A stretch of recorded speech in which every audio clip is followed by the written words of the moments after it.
It's stunning to monitor the media's lack of interest in the whole Maui story. I've been in this business for 30 years. I'm stunned, but I'm not surprised. The incident seems to be the story here, right? But the true story, the media knows it is not allowed to tell. Is it a coincidence that the Maui police chief is the same man who was in charge in Las Vegas during that massacre that killed 58 people? Is it a coincidence that the Maui property, owned by million and billionaires, it wasn't touched by the flames while homes of the locals all burned? What she fails to also mention is how the media hasn't even once interviewed a grieving parent. Not a single parent looking for their children. Not a single interview with a child. Not a single interview with the schools. Was it a coincidence that the largest system of outdoor emergency sirens in the world never made a sound as the fire devoured Lahaina? Was it a coincidence that at the same time, very same time, all the water was turned off? Was it a coincidence that police were ordered to block off streets and to funnel all the cars trying to escape? Think about this coincidence. That governor also signed an emergency proclamation on July 17th, 3 weeks before the fire, about housing of all things. Is it a coincidence that the government put up a black fence around Lahaina, or that the FAA grounded all drones from flying over the affected areas? Is it a coincidence that since at least 2011 there have been plans to make Maui the first smart city run by 100% renewable energy? And that it must be a coincidence then that the locals whose homes did not burn are now being evicted from their property. And of course, a total coincidence that all the fact checkers who are checking these facts, who say everything I just told you is just a coincidence, are also owned and run by BlackRock.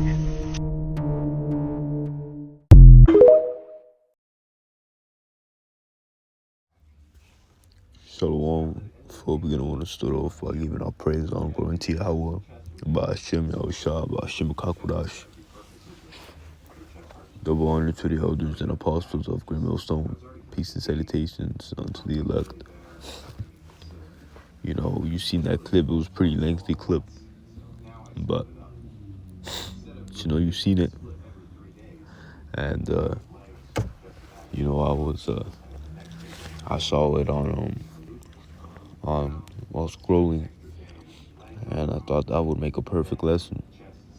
You know, because we understand that this devil, he got everything off of rape, rob, and murder.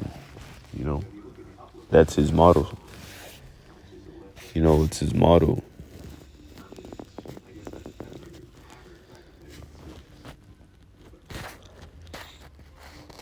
You know, so, you know, pretty much, you know, this devil deceives. And then really, when you go into it, devil means deceiver. You know, devil is a deceiver. And devil, human counterpart is Esau Edom.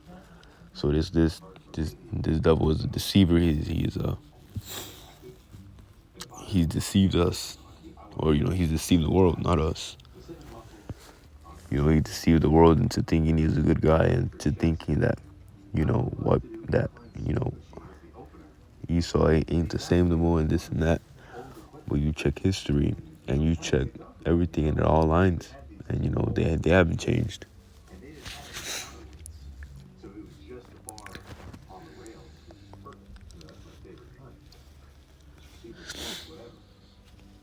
You know, and, you know, this devil, you know, scriptures say, actually, let me bring it out.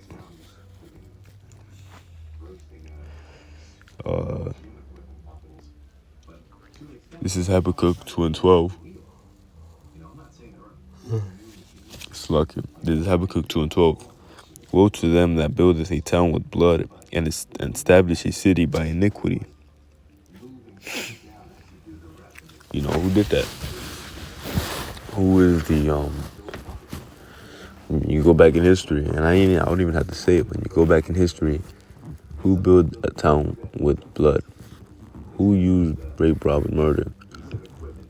Who were the strange people who raped, robbed, and murdered? You know? Into a new land, man. You know, I don't even have to say. I ain't even gonna say what race of people it is, cause last time I got a strike, and I don't, I need to watch the strikes I get. But we know who it is. I don't even gotta say it. We know who it is. Verse 13, behold, it is not of the Lord Yahweh Shemashai of hosts that the people shall labor in the very fire, and the people shall weary themselves for very vanity.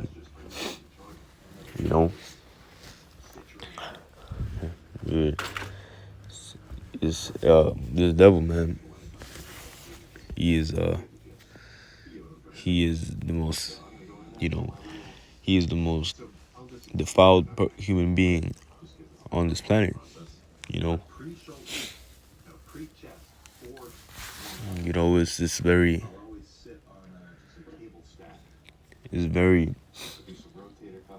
very obvious.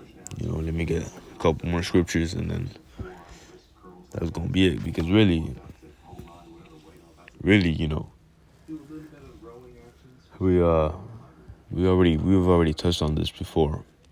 I just wanted to show you this clip really, but I wanted to touch up on it a little bit more, but then get like a couple more scriptures and then close out. But what is it called?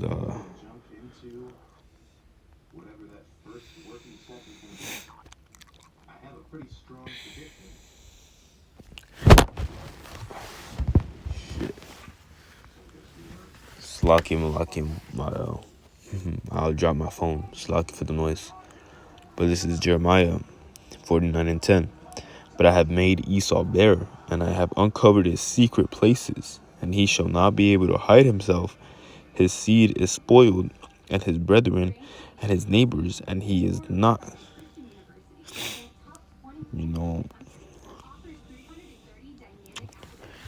It's not letting me go to the next one.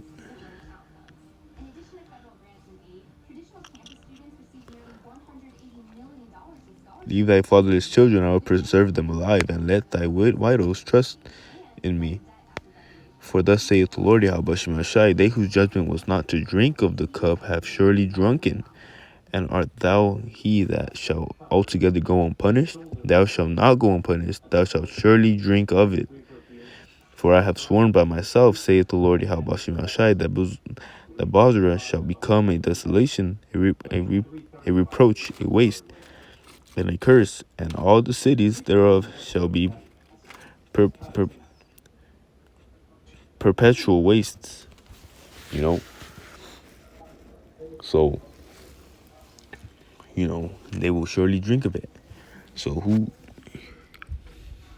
is the bare nation? Who is the spoiled nation right now? We know who the spoiled nation is. It's Esau Edom. The one nation with no salt. Oh, you know what? No. We are the Israelites are the only nations with salt. We add salt to everything. But this lesson ain't about, us being the Israelites. This lesson is letting you devils know that your time is up, man. All the rape, rob, murdering you did, all the lying you did, it's all being uncovered, man. So with that, I'm gonna say shalom.